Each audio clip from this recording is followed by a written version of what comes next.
Welcome to the L.I.T Show. We are here to serve and uplift women from every background by empowering change spiritually, physically, mentally, and socially. We hold to the belief that if you are willing to strengthen your spiritual life, then your physical, mental, and social strength will follow. I'm Janie. And I'm Britt. And we are Lit. Tangled emotions. That's a good one. We all get them. I just had tangled emotions when you said that, I said, oh, you like it? Would you wear my shirt? And you said, I like it for you. Oh, I just had tangled emotions. And it made you were like, oh, she don't really like it as good. No, because I wanted you to want to wear it. Oh. What were the emotions you got, Janie? I got that you didn't want to be like me. No. But we're all unique. I want you, like, this is your style. But I like for us to be the same. Don't act like I ain't worn no hippie clothes or had no Rastafari hair before. Yes, you have, definitely. Yes. We do. We have shared. Yeah, we have. Yeah. But I would actually wear that shirt. I feel like my style and your style are the same. Because we're both kind of like neutral colored type of girls. Yeah, I definitely am a neutral type of girl. Yeah. Like for the fall, creams, browns. Yes, definitely. I love oranges, I love purples, oranges too. turquoise, but blue is like your color. Yeah. Because your eyes are blue. I don't have a whole lot of blue. Like this color blue. I should buy more blue. I think so too. Yeah. I'm trying to think. I probably only have like 3 shirts that are blue. I actually just bought a blue dress. Isn't that weird? I've never even bought a blue dress. What does it look like? That color blue. It's white. Yeah. What does it look like? It's sort of ruffly and it like ties right here underneath and it kind of goes out. It's real modest. Is it longer? I've gotten to where I started to wear longer dresses. I don't know. I just feel better in them. Yeah. More modest. Yep. I used to wear shorter dresses, like hippie dresses. Yeah. Yeah, with like the sleeves out so it would cut around. Yeah. Yeah. Yeah. And now I feel naked now wearing stuff like that. I remember when you went to the Big What and we went shopping. Is it called the Big What? Yeah, the festival. Oh, it is? Oh, good. Mm-hmm. And we went shopping and you had bought a dress, I think, from Target. Yeah. And it was like a little hippie little dress. I used to love those dresses. I just got rid of all my past clothing. And that was hard to do. Yeah, because you had a lot of cute stuff. Yeah. A lot of memories I wore those dresses and did a lot of things in those dresses and just the memories. Yeah. I held on to them a while and then I finally just slowly but surely let them go. And now none of them are in my closet anymore. It's wild. That is wild. But some young girl may like them. Yeah. Yeah. They will. Yeah. All right. We're on tangled emotions. Yes. Understanding tangled emotions. This is the definition of tangled emotions.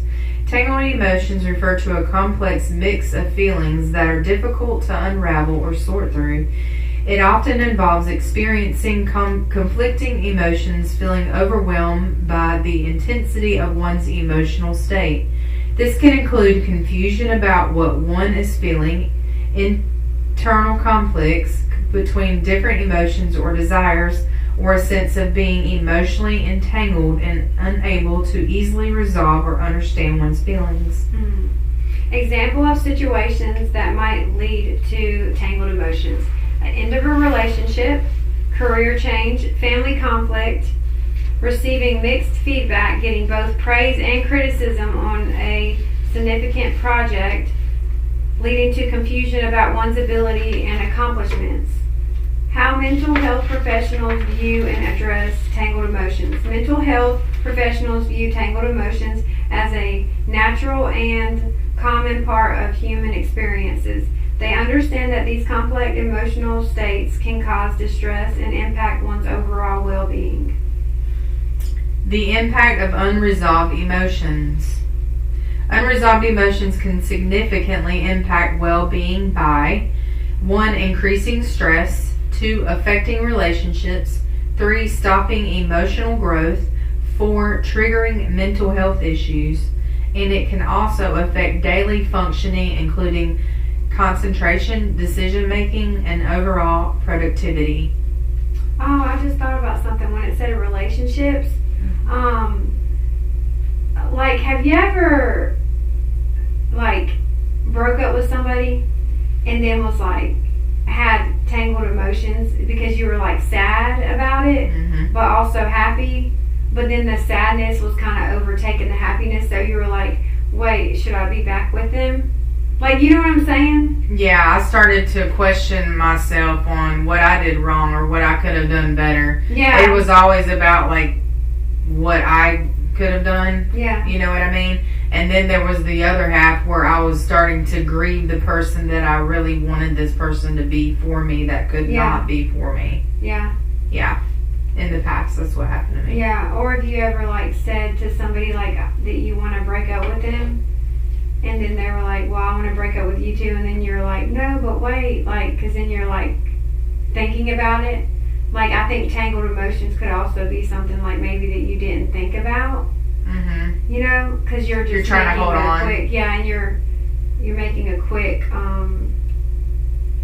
decision without going through the motions of that. Yeah, which is kind of, gosh, man, just like looking back at, I've had a lot of tangled emotions that were just silly too. Right, I've had to go back to the person to get closure, to understand the emotions, and to try to get them to not be tangled. Yes. Which wasn't very tangled helpful. it more. Yeah, it made it worse. And I'm just thinking of, like, oh gosh, do you remember at Regis, that little girl that came in with her grandmother and had that tangled mess hair? Oh my. And we were like, we cannot brush it out. We're going to have to cut it. Like, and her hair literally, like, was like 2 inches long. Yeah. We could not get that tangle out. It was like rat's nest.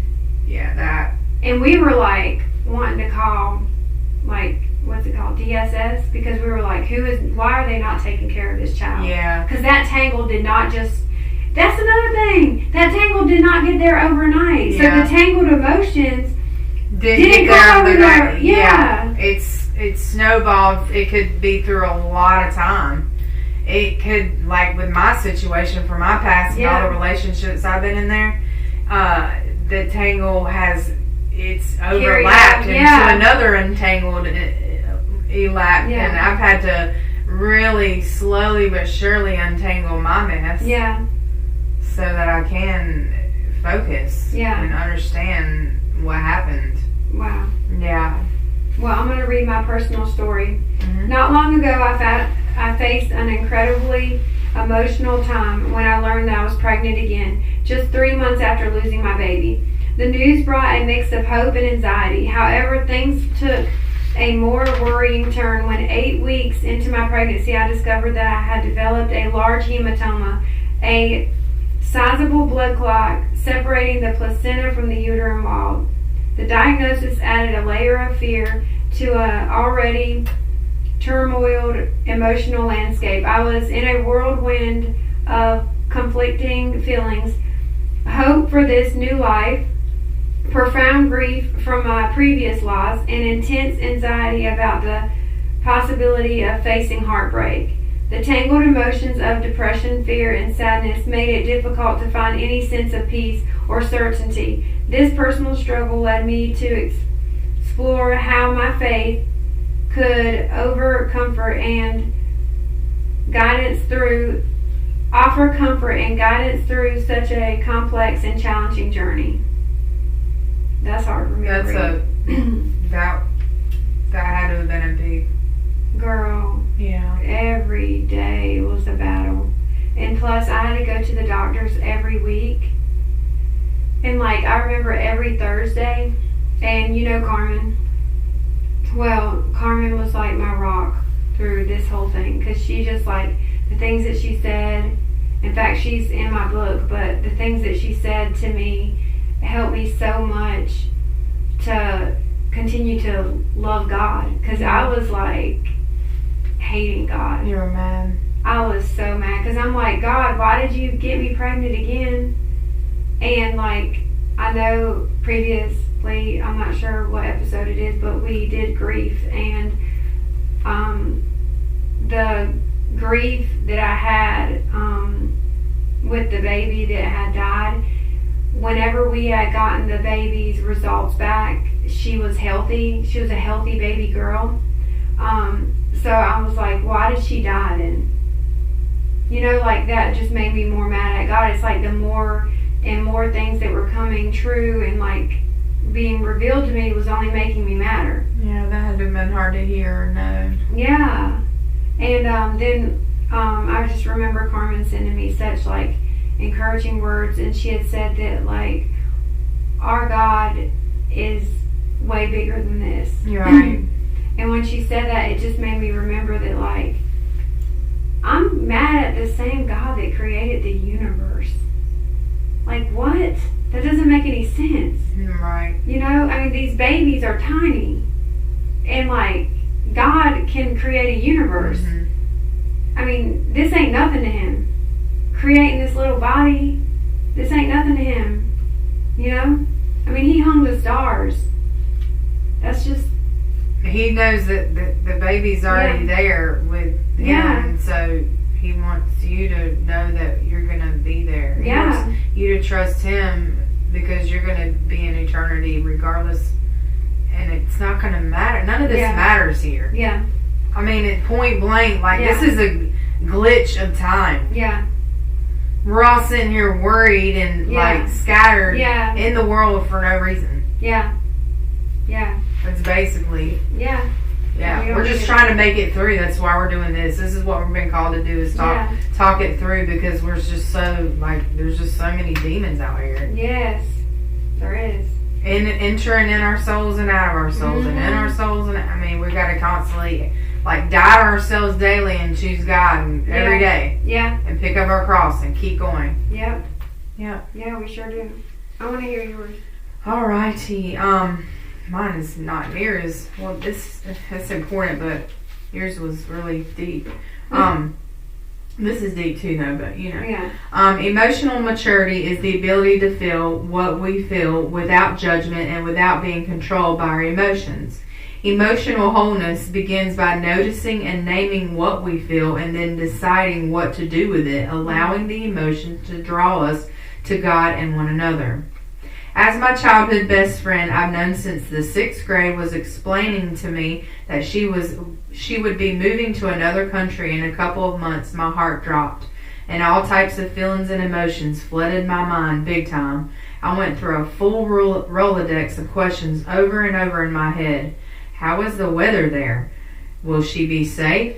Do they have good doctors that care for her there? I began to worry and flood myself with extreme panic and fear for her life choice. Without hesitation, I went to God with all of my doubts, fears, and emotions for her. I got angry and I cried several times away from her to allow myself to feel all that I needed to feel until finally I handed it all to God. I then started to choose to celebrate alongside my sweet and dear friend that I had known since I was a child, like a good friend should. I could have easily demonstrated through my words and emotions that I cared far more about the circumstances of her moving than about the relationship that she and I shared. I had many moments of being able to connect fully on some conversations with her about her large decision. I again decided to step back and again allow my feelings of doubt, fear, and anger and sadness to subside, to be present for her dreams that she was trusting with me. The biggest lesson I learned about my emotions being so tangled as I sat in them alone was that we cannot be emotionally healthy if we refuse to be emotionally honest. Because our emotions aren't always correct.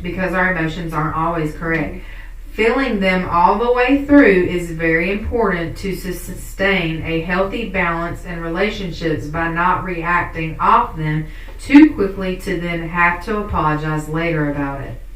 We cannot let our emotions run our lives.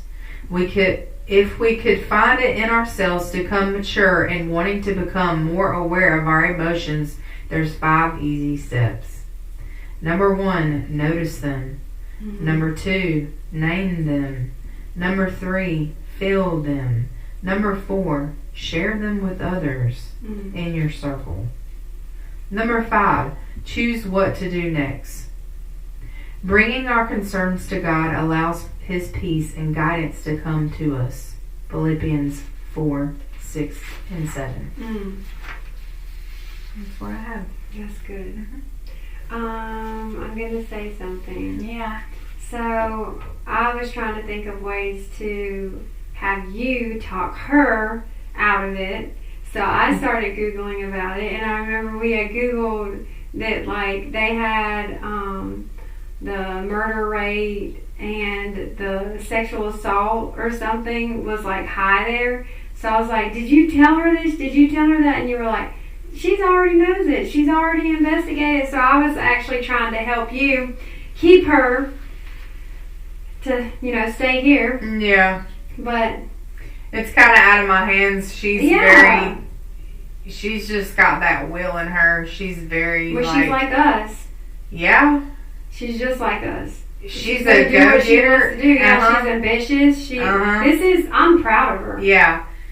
Honestly, I know that you're hurt by it, and I really do know that you're just, like, going to miss her, and, I mean, trust me. It's like a long vacation, though. She'll be back soon to do her visa. Yeah. But it's just knowing that she was down the street, I think that... Comforting. Yeah. Yeah. And I think just knowing her since the 6th grade, and we've been through so much in my past life together, there may have been codependency there, and I think that was what... I was kind of still holding on to. She may not realize this, but this is the grieving part that I was going through in the process right up until the day that she left, that I kind of had to let go. Yeah. Does that make sense? Yeah.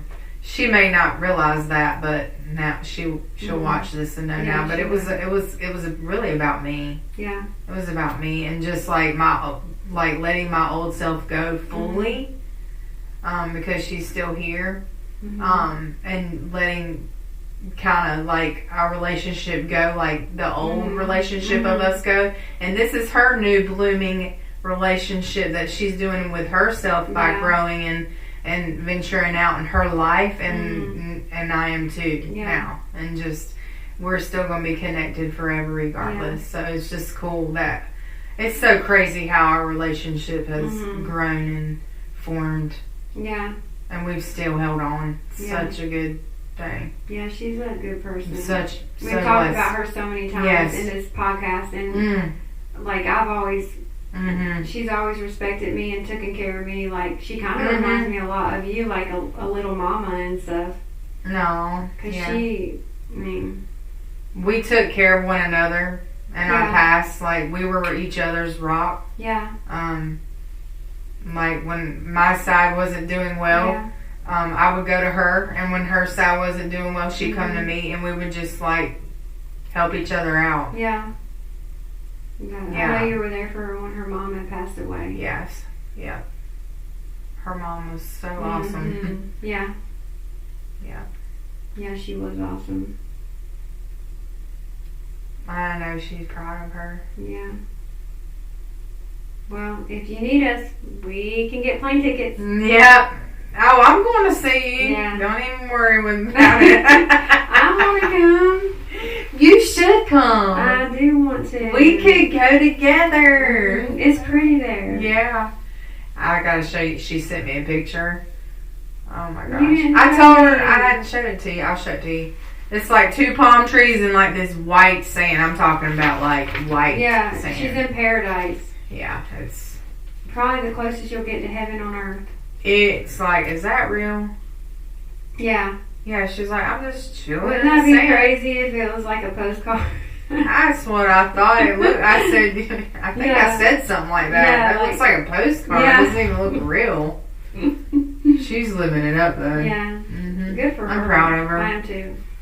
It takes a bold person to want to even leave the country. Yeah, and she doesn't. She's not living in fear. She's just living. No, and that's the thing. And see, I would be that. So that's why I went through a lot of tangled emotions. Because I'm a planner, and I tend to worry, and I like to have things laid out. And she's just oh, no, we got this. Just keep it going. And she would just knock it out. So she's a good traveler for sure, 100%. I would definitely. I've traveled with her many times, and like I know I don't even care where we're going. I'm just like, she got us, so we're good. Yeah, I would feel that way with her too, though. Yes, and like she will put the fear in somebody for sure. So she doesn't really. I'm not going to say any names, but the other girl that she used to, I would not put my life in her hands.